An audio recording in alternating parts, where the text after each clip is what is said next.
अगर हम complex mix technology को अलग अलग तरीके से एक्सट्रैक्ट कर पाएं, अगर हम सिलिकॉन को, अगर एल्युमिनियम को, अगर ग्लास को, अगर टिन को, कॉपर को और सिल्वर के प्राइसेस पिछले 3 साल में, कोई भी मेटल हो, पिछले 3 साल में 3 गुना हो गए हैं। अगर हम इसको एक्सट्रैक्ट करने में कामयाब हो पाएँ तो दोस्तों मैं आपको गारंटी देता हूँ 90% तक हमें माइनिंग की ज़रूरत नहीं पड़ने वाली और हम इस रिसाइकल मटेरियल का यूज़ करके दोबारा सोलर पैनल को मैन्युफैक्चर कर सकते हैं उसी रिसाइकल मटेरियल के थ्रू। जिस तरीके से हम लेड एसिड बैटरी के अंदर लेड को एक्सट्रैक्ट करके दोबारा उस लेड को यूज़ करके हम बैटरी के अंदर उसको यूज़ कर सकते हैं। दोस्तों ग्लास की बात करें तो हम टेक्सास के अंदर एक सोलर साइकिल कंपनी और टेक्सास के अंदर, जॉर्जिया के अंदर, अमेरिका में एक सोलर पैनल recycle.com कंपनी ने अभी अपना एक बड़ा स्टार्टअप, जो कि इंडियन कंपनीज भी आने वाले टाइम में सब्सिडीज देकर आपके लिए एक भविष्य का नया बिजनेस स्टार्ट होने वाला है।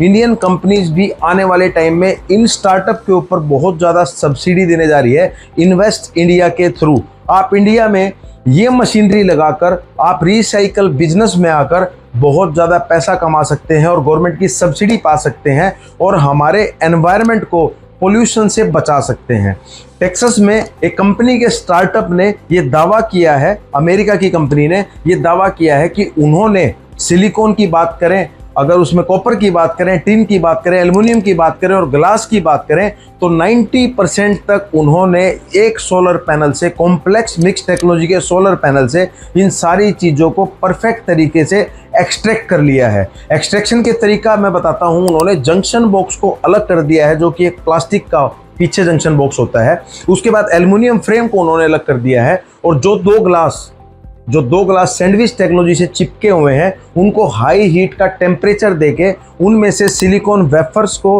और पॉलीमर्स को अलग कर लिया गया है और उन सिलिकॉन वेफर्स को ग्राइंड करने के बाद उसमें से सिलिकॉन को, उसमें से सिल्वर को और उसमें से कॉपर को पूरे तरीके से एक्सट्रैक्ट कर लिया है और पीछे का जो जंक्शन बॉक्स है जो प्लास्टिक का है उसको भी ग्राइंड करने के बाद नॉन वॉन्ड टेक्नोलॉजी के अंदर उस प्लास्टिक का यूज कर लिया गया है। तो दोस्तों कितना शानदार ये बिजनेस, ये रिसाइकलिंग का बिजनेस, फ्यूचर स्टार्टअप इंडिया के अंदर होने वाला है। आप सोचकर और जानकर हैरान रह जाएंगे। इसी तरीके से इटली की एक 9टेक कंपनी ने बहुत ज़्यादा केमिकल रिएक्शन करके इस सोलर पैनल के एक्सट्रैक्शन को, इस सोलर पैनल के रिसाइकलिंग मेथड को बहुत कामयाब बनाया है।